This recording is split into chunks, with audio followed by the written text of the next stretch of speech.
Sick Boy Dev back again, finally. I'm feeling a little bit better. I've just been watching anime all day, just drinking my soup and shit like that. I've been just trying to feel better, man. You know, trying to get back to the videos in 2019. But we finally have it here, man. My top 12 albums of the year. I decided to do 12. I couldn't really, do 10. There was a couple of the albums where I was like, do they deserve to be on the top album list or do they deserve to be on the honorable mention list? I came to the conclusion that, we could just gonna rock with 12 and that's just how we're gonna do it. Maybe we do 13 next year, maybe we do 14 next year, but I decided to do 12 because these were basically my favorite albums of the year, kind of like what I listened to a lot.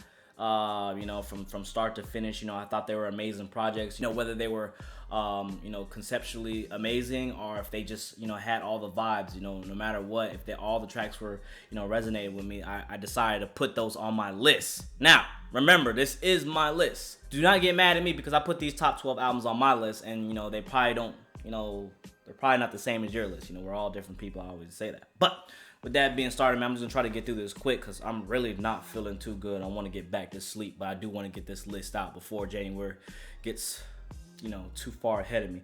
Number 12 is Sway Lee, Swaycation. I was, they did that whole album when, they did Sway Lee, Swaycation, and, Slim Jimmy had his, and then they had the whole Ray Shrem 3. I thought that Sway Lee, Swaycation was one of the best projects of this year. The man cannot sing. Like, he's not the best singer. Obviously, he's not Whitney Houston. But, he throws him some melodies on there. You throw him with the auto-tune. And hey, Sway Lee got it, bro. I always thought that he was just going to be a great hook master. But, with this project here, showcasing his solo skills, I think that he's going to be here for the long run. Everybody loves some Sway Lee when he's singing. My favorite tracks on there, being Guatemala and what was the other one? Offshore had in my top 30 list. So I thought that was just an amazing project from start to finish. Not a bad track on there. And, Sway Lee just doing his thing. So I had to include him on this top 12. Number 11 was a late runner, Meek Mill, Championship. Meek Mill did come out of, just getting out of jail, the Philadelphia Eagles winning the Super Bowl. I felt like there was a lot of hype coming from a Meek Mill project, but, I felt like he lived up to his expectations. We got everything that, Meek Mill has given us in the last 4 years, and he, Meek Mill showed us that he is still here to stay in his rap shit. Now, I'm hoping he can stay out of trouble, with all the legal stuff still going on. I think he got, another... I think he got something else in 2019 that I read, another charge, which I think is crazy. I still has something to do with his previous charges. But Meek Mill Championship, I felt like the first 10 tracks, aside from the feature with Young Thug and Future, I felt like that was a strong start to any album this year, from start to finish, having the Rick Ross and the Jay-Z feature, having Unwell AA and even, Fabulous on the second track with the Uptown Vibes, the track with Cardi. I bumped the track with Cardi. Even the Drake track kind of grew on me after time. I really didn't like it when I first listened to it, but even the Drake track grew on me heavily, and I thought that Meek Mill did his thing. The Championship track was one of his best tracks of all time. I think, having that jazzy, bold and beautiful soap opera sound, that shit was, I love the saxophone hitting all throughout that track. I think it was just an amazing project from Meek Mill. It being 19 tracks, he still kept us, the later half of the album got kind of weaker, but 19 tracks, there were still 14 to 15 tracks out of that 19 tracks that were hitting. And I think that's really hard to do in this day and age. Ask Quavo about his 19 track project. Trash. Number 10 is DiCaprio 2 with Jid. I can't, I'm gonna be real with y'all. I do not go back to Jid's projects, and that was kind of the problem I was having with him. Yes, it was an amazing project from start to finish, showcasing his rap skills, but I was wondering can he make an album or can he make music where you're just constantly listening to it, going back to it as the years go by? Is it going to age well? And the answer to that for me is still up and down for me. If you're a true Jid fan, then yes, you'll probably love it. You'll probably just keep going back to it and listening to tracks like Off the Zoinkies or Off D's. Even like 150 Rum, those are the singles of the album. But for me, I felt like the first listen, it was an amazing listen through. The boy Jid can rap, and I definitely think he's going to be here for the long run. I'm not telling him to go mainstream, but I'm just saying he should just kind of, do a mix. You know what I'm saying? Like if he does sound like Kendrick from time to time. And when we listen to tracks from Kendrick, Kendrick is timeless. We still listen to tracks, from Section 80. We still listen to tracks from Overly Dedicated. So it's just like, I don't know. He has to find his sound, but he's young in the game. He's not young in age, but he's young in the game, and he still has a lot of time. He's definitely growing. I think he's gonna find himself throughout projects, and he's gonna have that one album that's gonna push him over to be the next one up, the next J. Cole, the next Kendrick Lamar. You know what I'm saying? The next Drake. I think he's going to be that kind of rapper. He's gonna have that that caliber of influence. Number 9 for me is Swimming, Mac Miller. Now, when I first listened to the album, I said it. I said it in the video that he was going to, with the breakup with Ariana Grande. This was before his death. I preached it, like he was going through his songs and he was kind of having, self-reflection and understanding that there's more to life and my life has just started. And I was preaching it, what I'm saying? Like Mac Miller being so successful and so young, he had a lot of time, to learn life and to know what he's going to do now moving forward, having such a big fan base, having such a loving fan base, finding his sound. And I thought it was a great album from start to finish. There was some tracks where I really wasn't feeling, but you have tracks like 2009 where he's very vulnerable, Self-Care, what was the other one? Hurt Feelings, What's the Use was on there as well. It was just a lot of projects that, may have not been your standard Mac Miller tracks, I guess you could say. Well, because he did it on the Divine Feminine, the album ago before what he released. But usually for Mac Miller, we all expected that dark vibe from raps, the on the drugs rap. And Mac Miller, when he did the Divine Feminine, he was with Ariana Grande. He was trying to change his life. But then when we get to this album right here, it kind of shows you where he's like, I understand I'm not perfect, but I'm still trying to change. He got back on the drugs, evidently, from his death.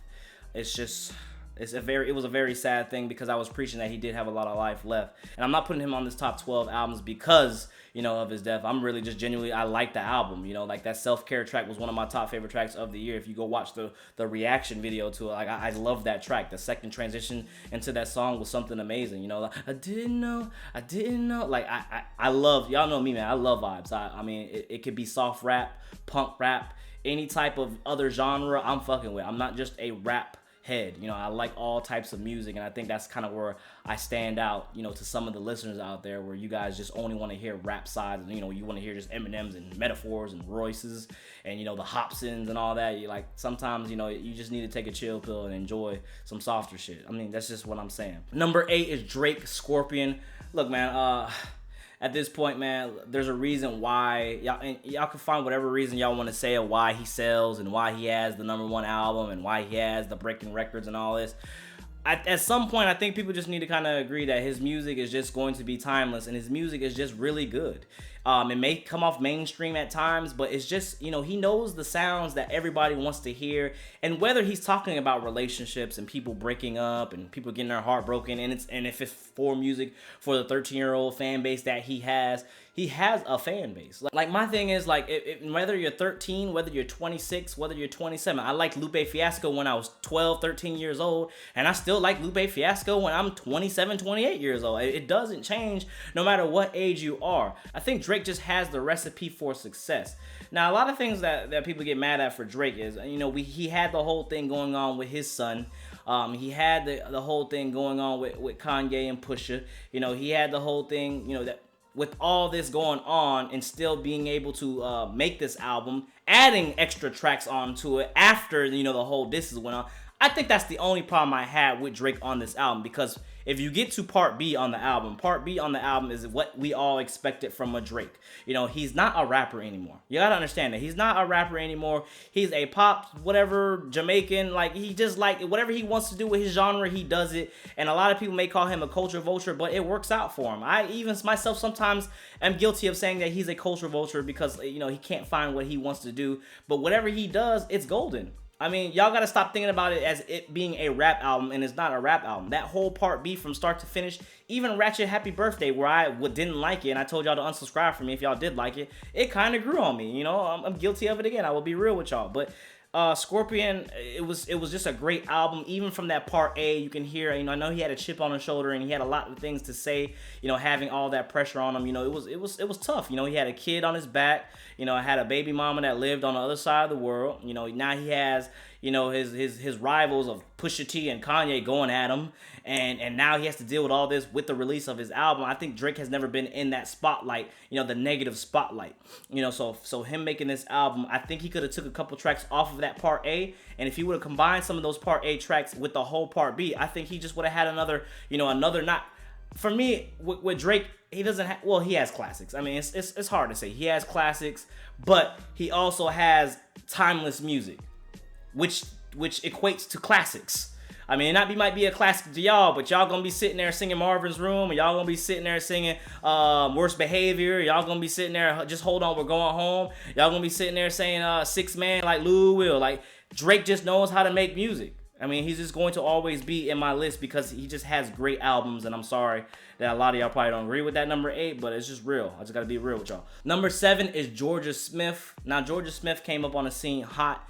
I guess you can say it was because of Drake, having her on More Life. I'm not gonna try to take away from her success, but having her on More Life and then making a track on Jaded about Georgia Smith. Everybody was kind of curious now, who is Georgia Smith? I ain't gonna lie, I didn't know who Georgia Smith was myself, but when I listened to More Life, and I listened to Georgia's interlude, and then I started, dabbling into her music. The girl can sing. She's from the UK, or she's from the England. I don't know the difference. I'm sorry. I don't mean to be disrespectful, but from Europe. I'm just gonna say from Europe. And she made she made this album from start to finish. And listening to Blue Lights was the first track I heard from her. Blue Lights. And when she did it on Colors, I thought it was just an amazing track, man. Like, I was like, damn, this girl can really blow. And then when I listened to I think it was Blue Lights, I felt like we had Teenage Fantasy, Where Did I Go, then February 3rd, to On Your Own, to then The One, to then Wandering Romance, to then Blue Lights.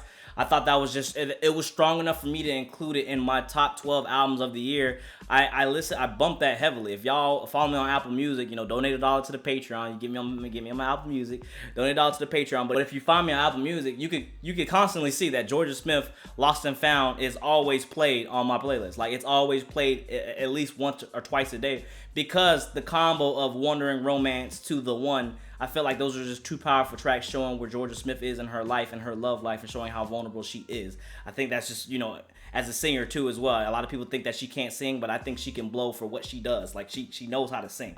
You can't discredit her. Number 6 is Denzel Curry. Taboo, Denzel Curry being a South Florida native. I'm from South Florida myself, so I kind of understand where he was going through with his whole album. Denzel Curry is another artist where, while I still think Imperial is his best album, just from the vibes, the energy, and my first experiences with the album, it's always the first time. It's just kind of like when you lose your virginity. It's always the first time that that sticks with you. But this album, Taboo, from start to finish, I thought that he had a strong concept, a strong message. Now, there's only like 4 tracks that I took away from the album, that I still listen to on a daily basis. That's kind of why, like, I didn't have DiCaprio 2 over Denzel Curry's album, just because I listened to Jid's album, and I took like 2 tracks from it, and the rest of the album, yes, if I come back to the album listening to it, I'll listen to the whole thing. But there's not really anything that's repetitive, or that's going to stick with me through time. But I feel like with Denzel Curry's Taboo, he had Welcome to the Other Side of Taboo. Like, I fuck with that track. That track right there was amazing. Sumo being amazing. Well, it was a track I didn't like before. Perks. Perks was another track that grew on me. Super Saiyan Man. What was Super Saiyan something? Super Saiyan Man, I think it was. And I just think that, it showed us a different side of where Denzel Curry was coming from. Like, he had a big message in there saying, like, I felt like he had a lot of chip on his shoulder as well. Him being, I think Denzel Curry is very underrated. He was in that XXL freshman list, but compared to all those other artists that came out of there, I feel like he was the only one that was kind of just normal. They're not normal like from appearance wise. He was just kind of just himself, rocking the hurricane sweater on there, and I felt like he was always going to be the most underrated one out of there, next to Anderson .Paak, because no one really like wants to hear, if it's not mumble rap or anything, if somebody starts speaking real shit, no one really trying to pay attention to that. Denzel Curry speaking on what's going on in the world of music, and how you have these one artist, and you have, I always said this too when it comes to what rap is now. Rap is predominantly listened to by every race on this planet. It's not just black people listening to rap. It's a lot of parties that you wouldn't think listening to rap. So when you get to it, it's kind of just like, all these artists have these tattoos on their face and they have all these crazy eccentric things going on in their lives, and they need to keep this facade up and keep this image up to entertain everybody. But it's at the same time, it's kind of just like Kanye said, it's like a new slavery. You know what I'm saying? Like you being a new slave. If you don't do this, then you lose the clout, you lose the money that you had, and no one ever wants to be poor. I tell you that right now. You do anything to not be poor. Your pride will go away if you're living on the streets eating out of dumpster. I tell you that right now. Number 5 is J. Cole KOD.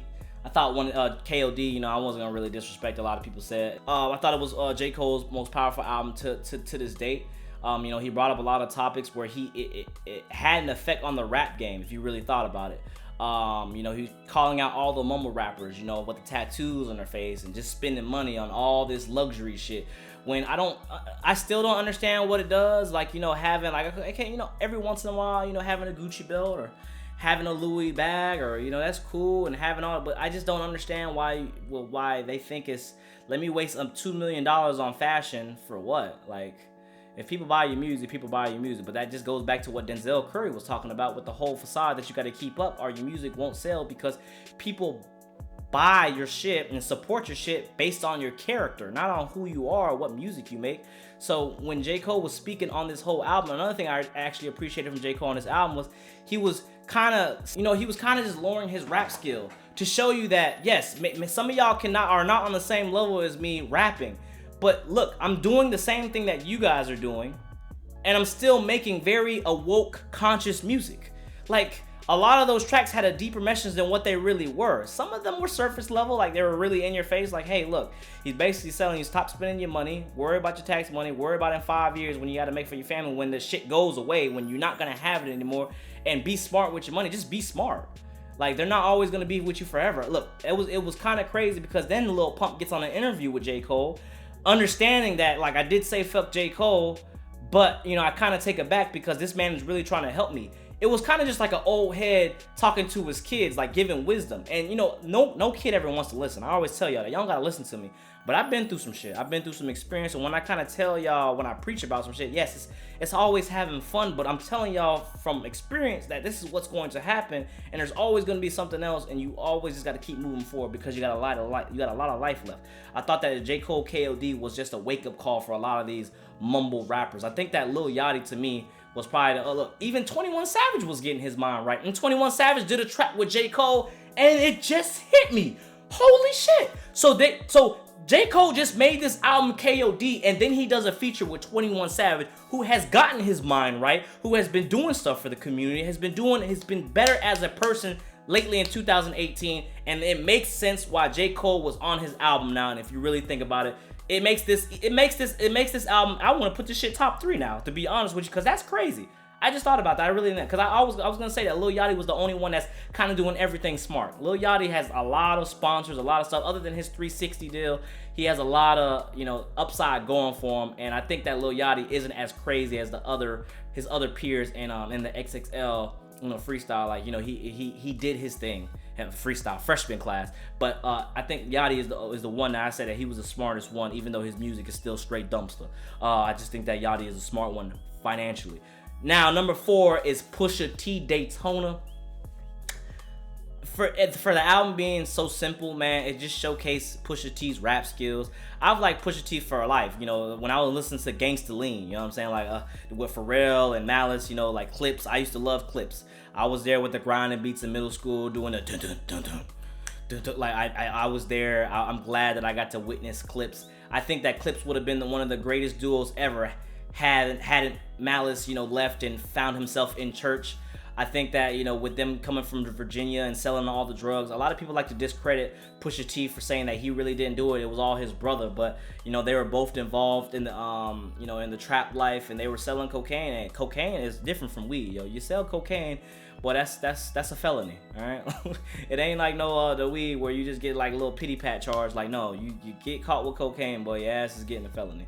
So it's definitely a harder drug, and it's definitely very scary in that life that, you know, if you pushing cocaine. But I thought that, you know, Pusha T only having 7 tracks, it was the most impactful 7 tracks of the year from a rap album. You know, having Infrared, you know, one of the best diss tracks I would say, you know, of top 10 diss tracks, because it's set up, you know, later on a diss track. It kind of made sense now what he was speaking on when he set up a later track. You know, just I like the whole scheme of what Pusha T was doing with that. And then there was really no bad track on that 7-track project, or EP, whatever you want to call it. We all know that having a great producer is going to take you a long way. Example, Kanye West, you know, having his footprint all over that album.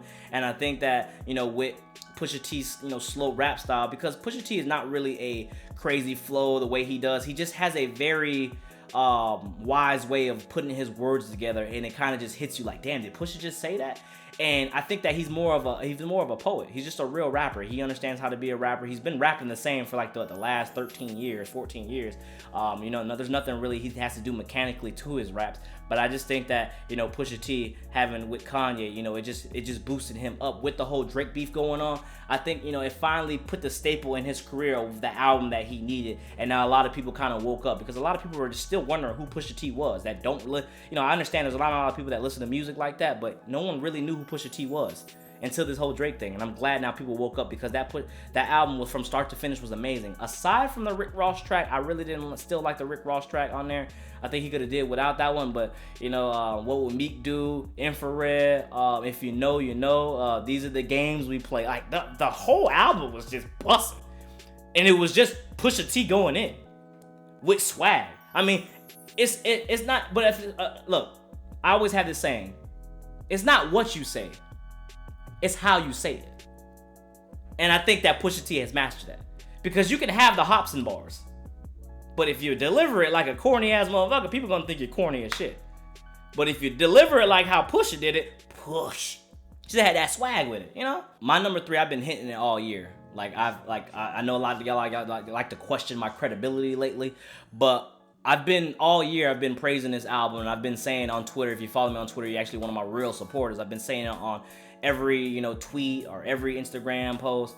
Saba's care for me. I've said it from the get-go, and I said it from like in the middle of June. I said it at the beginning of October, that this album from start to finish was one of those emotional albums that really hit me, because I felt a lot of the shit where he was coming from. Whether or not it was the same thing that Saba was going through, I myself, you know, put my experiences of what I feel from day-to-day basis, and I kind of connected with a lot of those songs, like Prom King, you know, Busy Sirens. Busy Sirens, one of my top 30 tracks of the year. Calligraphy was another one. I was listening to all these tracks. I was just like, yo, I did not know who Saba was.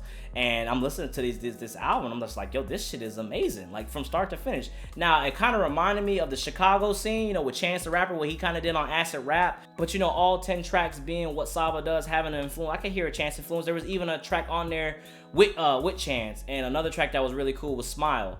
It kind of sounded like Smino. I felt like Smino should have been on that album as well. You know, Smino having a strong project out this year as well. I did not put him on honorable mentions, but, you know, Smino having a strong project this year as well, that I thought that he should have been a feature on there. But I just felt like, you know, I found out too, like 3 months later, that, you know, Saba had a family member that died, and that was the whole concept of the album, kind of just where Saba was alone in his room, alone in the dark. He was in a dark place, and that's kind of where you see the album cover, where he's just sitting in the kitchen by himself, just kind of contemplating his next move, not really knowing what to do now. Because I always say a death is really hard for anybody, no matter how mentally tough you are, physically strong you are. It's always tough for anybody, because, you know, people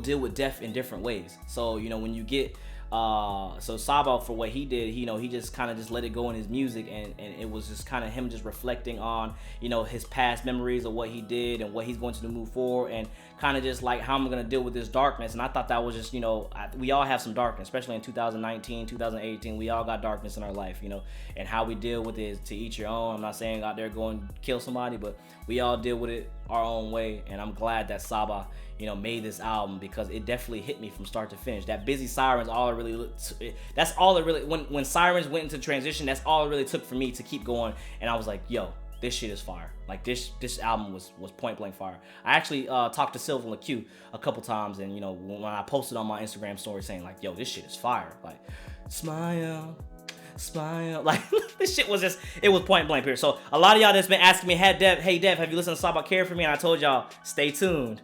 Hey, you might not know, you might be, then don't be surprised. You're gonna be surprised when you see it, because it was my number 3 album of the year. Number 2, Astroworld, Travis Scott. hands down, Travis's best album. I still owe you guys a Travis Scott, Astro World versus Rodeo album review, whatever. I'm still trying to figure out how I'm gonna attack if I want to listen to the albums or like re-listen to both of the albums at the same on video, or just kind of just give my comparisons to from track to track. But I just think that Astro World is his best project to date. There's literally one bad song on there for me, and that's the song with Juice WRLD. Fuck the club up. I really don't like that track. I still don't like that track. The 21 Savage track has grown on me. What else has grown on me? The Migos track on there we had Quavo and Takeoff has grown on me. I just felt like a lot of y'all said that we overlooked, as Travis fans, we overlooked what the whole concept of the album was. But no, he was paying homage to where he's from, Houston, Texas. I guess it was an old, carnival back in the day, or an old theme park that they had in Houston. And he was kind of basing every track off of the rides. It was influenced from that. But my thing is, the title of the album was Astro World. So much hype going into the album. We listened to the album, and so much hype was going into it, and it just felt like we were literally in Astro World. We were in a different world listening to the album. All the watery sounds, all the spacey sounds, all the it was just crazy listening to the album from start to finish. How he had this theme park eccentric wild album that fit Travis Scott, and then having one of his best tracks to this date. His best track. Travis's best track, I still will say it, is Stop Trying to Be God. Even though he had Kid Cudi on there, James Blake, and then having Stevie Wonder on a harmonica, having helped to have the best track ever, it still though was his best track with features, hands down to this day.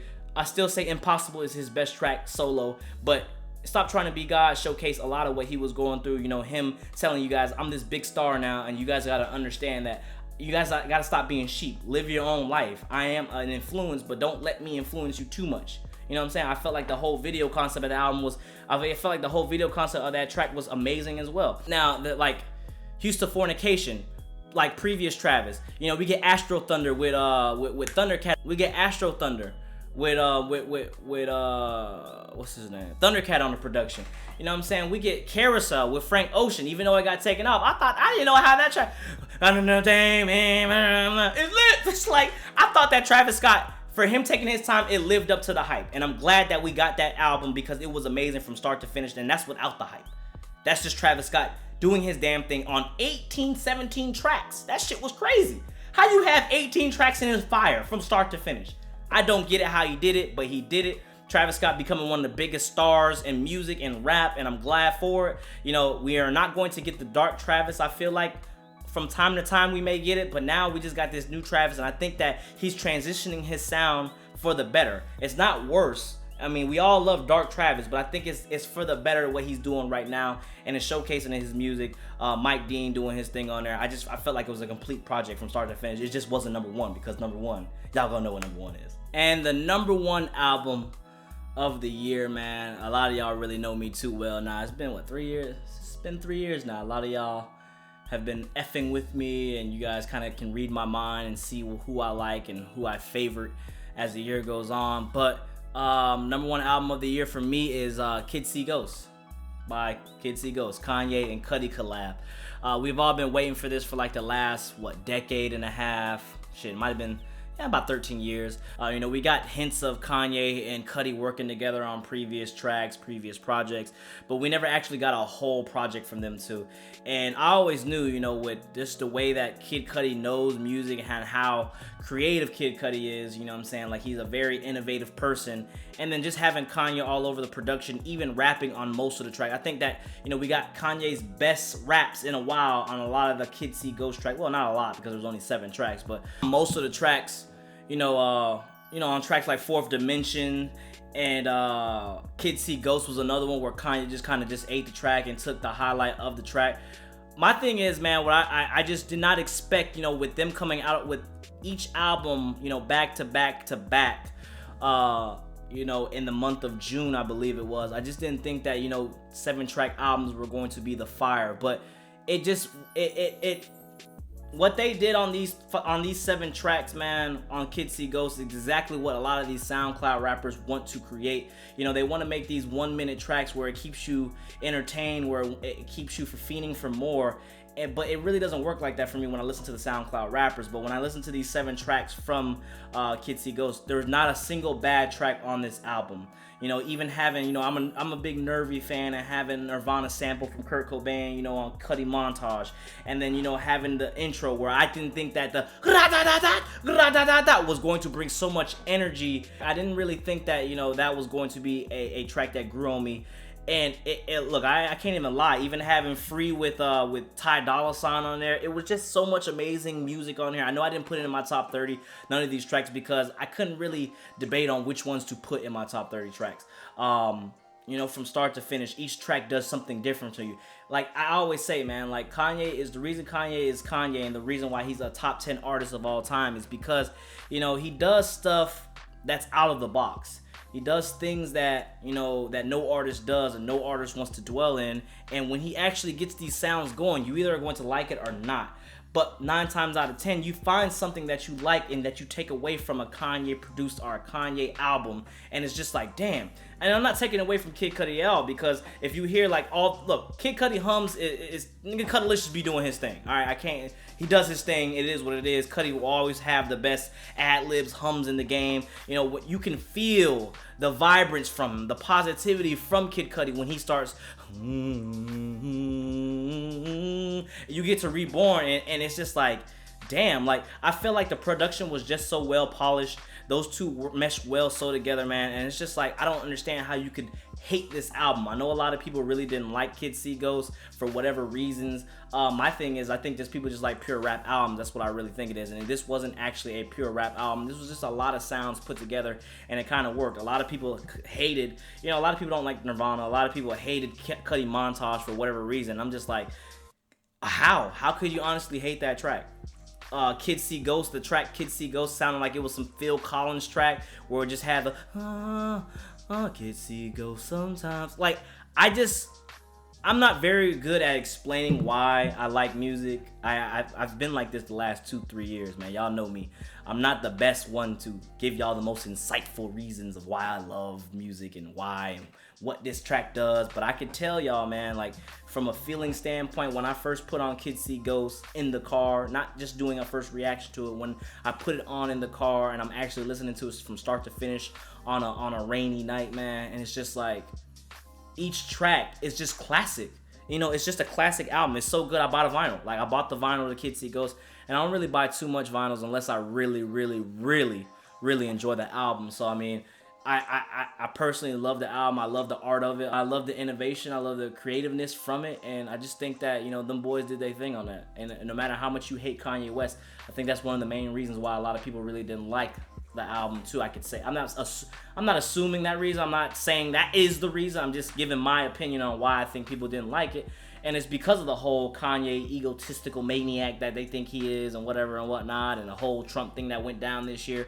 A lot of people really didn't appreciate Kanye for what he was doing and what he was saying. You know, a lot of people kind of just let it affect their listening experience. But for me, man, Kids See Ghosts, top album of the year, one of my favorite projects of all time. I'm just gonna keep it real with y'all. And yeah, with that being said, man, thank y'all for 2018. It was a great year. Let me know y'all 3 favorite albums of the year in the comment box below. Don't forget, like the video if you liked it. I'm sorry that I got this out late. I've been sick. It's always something every year, man. Last year I was just late. This year I got sick on New Year's, so I couldn't keep up with the schedule of getting it out before 2019. But, you know, January 4th, I think this is a good time. You know, just January 4th today. I'm on good timing right now. I'm not too late like always. But I appreciate y'all for still rocking with me for so long. Let's get to 300K subs this year. And yeah, man, let's just keep riding. Don't forget, like the video. Hey, it helps me a long way when y'all like the video, man. For real, dead ass serious. It helps me a long, long way because it helps people see what I'm trying to build here. With that being said, don't forget, follow me on social medias. Let me know what you want to hear. And 2018 has been real. We are out. This will be the last. That doesn't even make sense because it's January 4th right now. So